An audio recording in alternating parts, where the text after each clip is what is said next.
Hello students, कैसे हैं आप सब। आई होप आप सब अच्छे होंगे। आईसीटी वर्चुअल क्लासरूम में आप सबका स्वागत है। मैं विकास।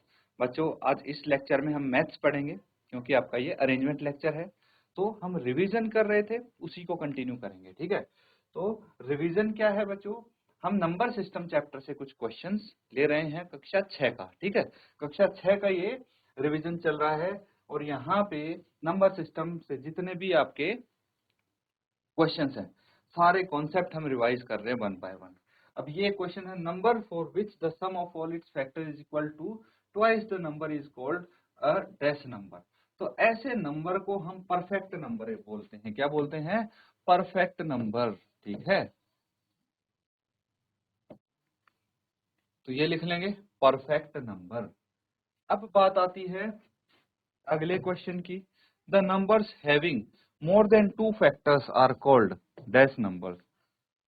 तो ऐसे नंबर, ऐसी संख्याएं जिनके दो से अधिक फैक्टर हों, उनको क्या बोलेंगे? देखिए, जिनके एग्जैक्टली दो फैक्टर होते हैं उनको तो प्राइम बोलते हैं। ठीक है, और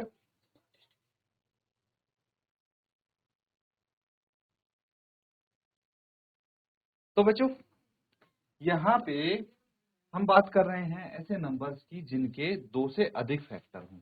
जिनके एग्जैक्टली दो फैक्टर हैं उनका तो पता है कि उनको प्राइम नंबर्स बोलते हैं, और दो से कम यानी एक फैक्टर हो वो तो एक ही नंबर है, स्पेशल नंबर जिसको बोलते हैं वो वन है। ठीक है, लेकिन तीसरी कैटेगरी आती है जिनके दो से ज्यादा फैक्टर हैं, उनको कंपोजिट नंबर बोलते हैं। क्या बोलते हैं? Composite numbers. लिख लीजिए, कंपोजिट नंबर्स। आ रहा है समझ में? अब देखिए, अगला है, two is the only dash number which is even. तो ये बहुत इजी सवाल है। दो एक ऐसा नंबर है जो इवन भी है और कुछ उसको स्पेशली अलग से भी बोलते हैं।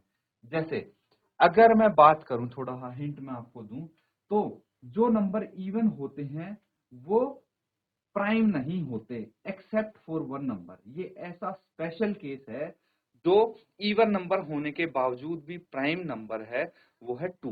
ठीक है, तो दो क्या है? दो एक ऐसा प्राइम नंबर है जो इवन है।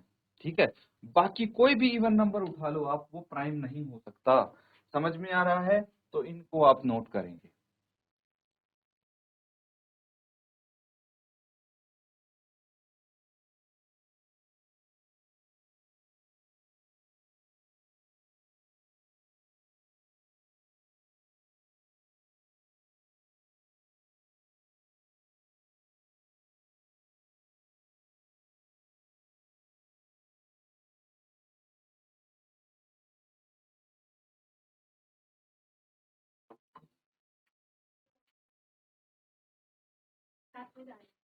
तो ठीक है,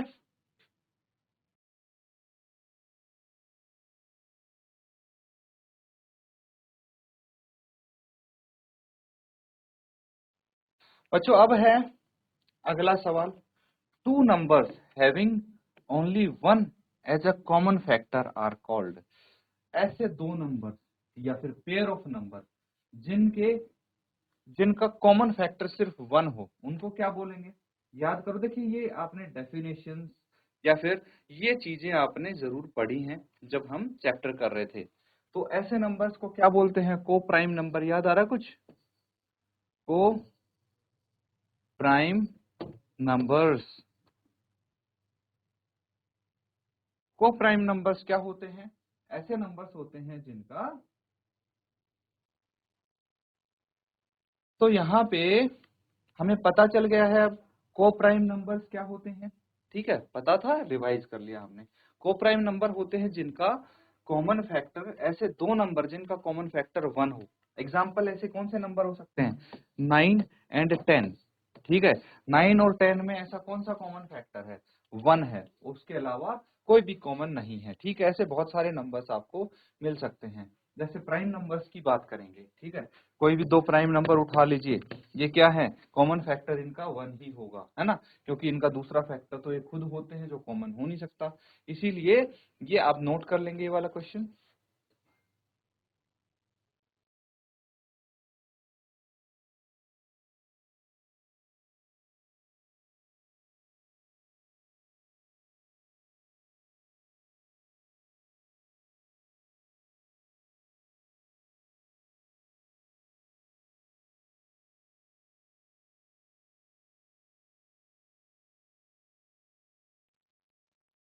ठीक है, कर लिया बच्चों नोट।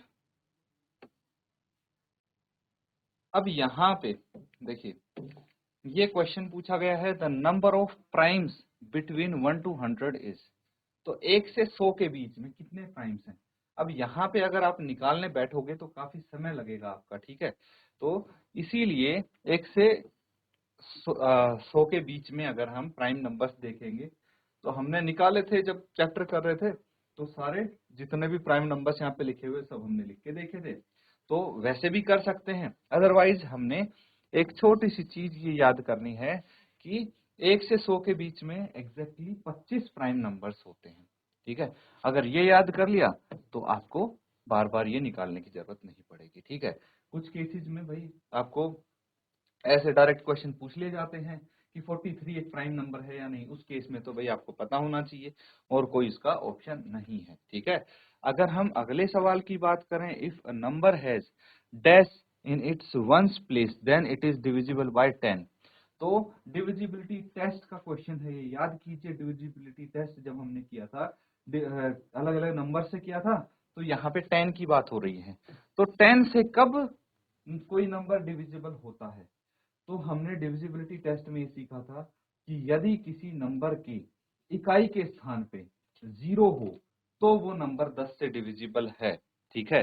तो यहाँ पे क्या लिखेंगे, 0 लिखेंगे। If a number has 0 in its ones place then it is divisible by 10, इसको नोट कर लेंगे। और यहाँ पे ये बताएंगे एक नंबर 5 से डिविजिबल कब होता है, नोट करके इसका आंसर बताएंगे आप।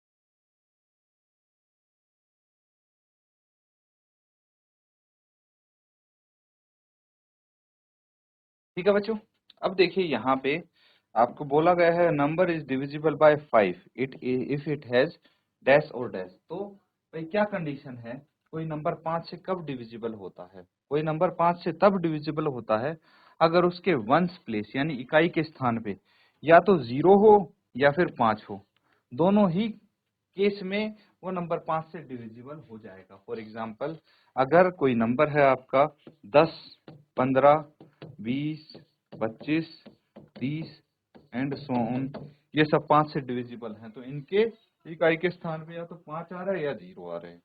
समझ में आ रहा है, तो इस तरह से कर सकते हैं।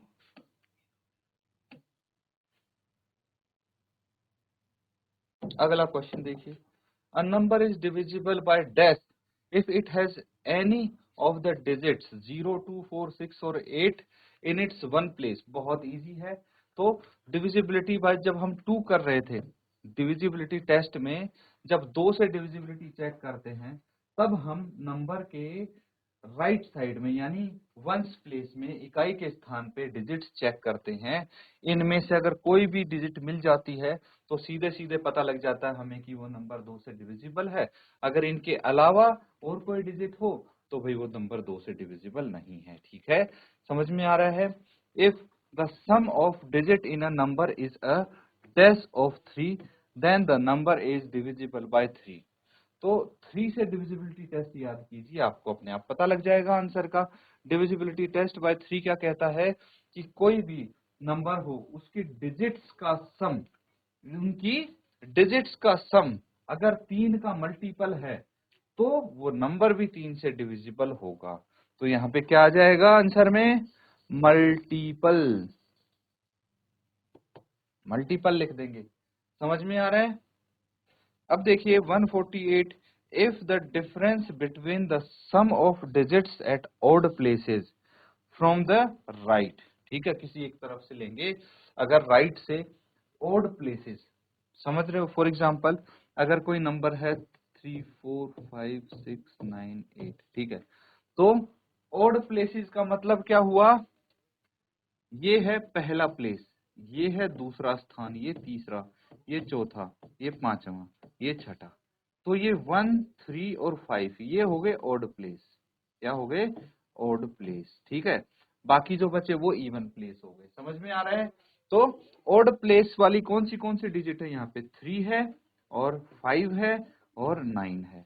तो 3 5 9 क्या हो गई, ऑड प्लेस वाली डिजिट्स हो गई। ठीक है, तो यहाँ पे बोला है ऑड प्लेस वाले डिजिट्स का सम करेंगे, कितना आ जाएगा, 9 प्लस 5 प्लस 3, कितना आ गया, 9 और 3 12 और 5 17 आ गया। यही बोला, if the difference between the sum of digits at odd place from right and the sum of digits at even place from the right. अब इवन प्लेस में क्या क्या बचे, 8 6 और 4 बचे, तो 6 और 4 10 और 8 18, कितना आ गया, 18 आ गया। 8 प्लस 6 प्लस 4 ये हो गया 18। ठीक है, तो अब बोला गया है and the sum of digits at even places from the right of a number is either 0, या तो 0 हो और divisible by dash, then the number is divisible by 11। तो 11 का डिविजिबिलिटी टेस्ट है। इसमें ये बोला जाता है कि राइट से ऑड प्लेसेस पे जो डिजिट है उनका सम और इवन प्लेसेस पे जो डिजिट है उनका सम करके उन दोनों सम्स का डिफरेंस निकालेंगे, तो या तो वो डिफरेंस 0 आए या फिर 11 का एक मल्टीपल हो, तो आप बोल सकते हैं कि वो नंबर 11 से डिविजिबल है। तो और डिविजिबल बाय 11 आएगा, क्या आएगा, 11 आएगा, है ना भाई। 11 से डिविजिबल कौन सा नंबर होगा, जो 11 का मल्टीपल होगा। ऑब्वियस सी बात है, ये तो नोट कर लेंगे, ये क्वेश्चन आपका कंप्लीट होता है।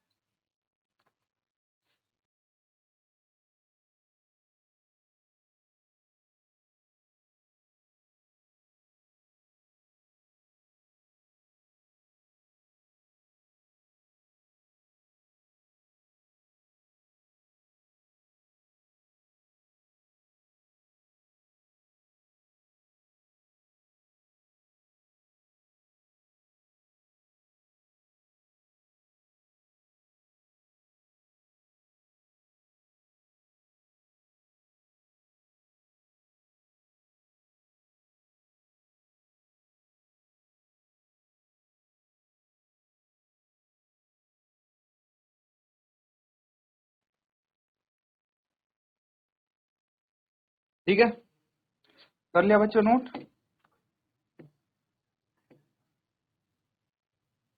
यहाँ पे देखिए, अब द एलसीएम ऑफ 2 और more given number is the lowest of their common dash.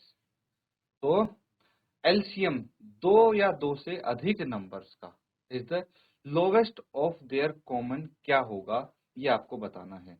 तो हम किस तरह से बता सकते हैं, सबसे पहले तो ये समझिए कि दो या उससे अधिक नंबर्स का एलसीएम क्या होता है। ठीक है, एलसीएम क्या होता है ये समझना पड़ेगा, फिर उसके बाद हम इसका आंसर यहाँ पे कर सकते हैं। तो बताइए मुझे कि क्या हो सकता है। कोई दो नंबर लीजिए, उनका एलसीएम निकाल के देखिए पहले तो। जैसे 12 एंड 18, इनका एलसीएम क्या होगा ये बताइए मुझे।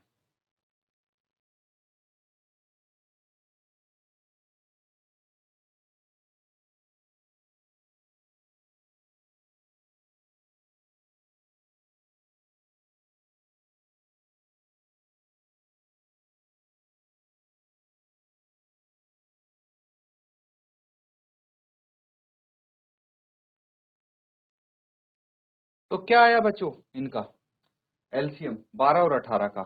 तो देखिए, अगर मैं 12 के मल्टीपल्स लिखूंगा तो 12 12 दूनी 24, 12 तिया 36, 12 चौक 48। 18 का लिखूंगा 18 36 और 54 एंड सो ऑन। तो यहाँ पे लोवेस्ट कॉमन, ठीक है, जो एलसीएम इनका आया है वो 36 आया है। एलसीएम क्या आया, 36 आया है। तो ये 36 क्या है इन दोनों के, यही पूछा गया ना, एलसीएम ऑफ टू और मोर number is the lowest of their common. क्या है ये, कॉमन मल्टीपल है ना, कॉमन मल्टीपल्स हैं। तो कॉमन मल्टीपल्स तो हमें बहुत मिल जाएंगे। ठीक है, जैसे अगर हम आगे चलेंगे, 12 इंटू 5 60, 72, तो यहाँ भी 18 4 जा 72, ये भी कॉमन मिल जाएगा हमें मल्टीपल, और आगे भी बहुत सारे कॉमन मल्टीपल मिलेंगे, लेकिन lowest of their common multiple को एलसीएम बोलते हैं। तो यहाँ पे क्या आएगा, मल्टीपल, ठीक है।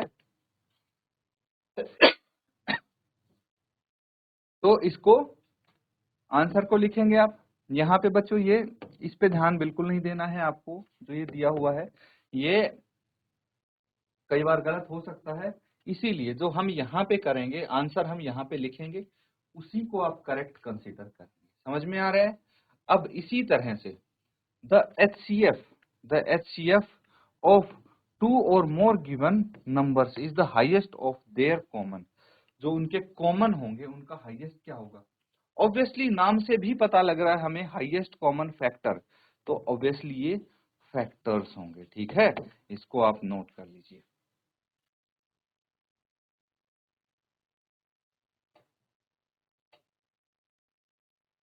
तो बच्चों यहाँ पे जो हम क्वेश्चंस कर रहे हैं, उम्मीद करता हूँ अच्छे से आप उनको समझ रहे हैं, नोट कर रहे हैं, इनको रिवाइज भी जरूर करें। इसी के साथ आज का सेशन यहाँ पे एंड करेंगे। Thank you and have a nice day.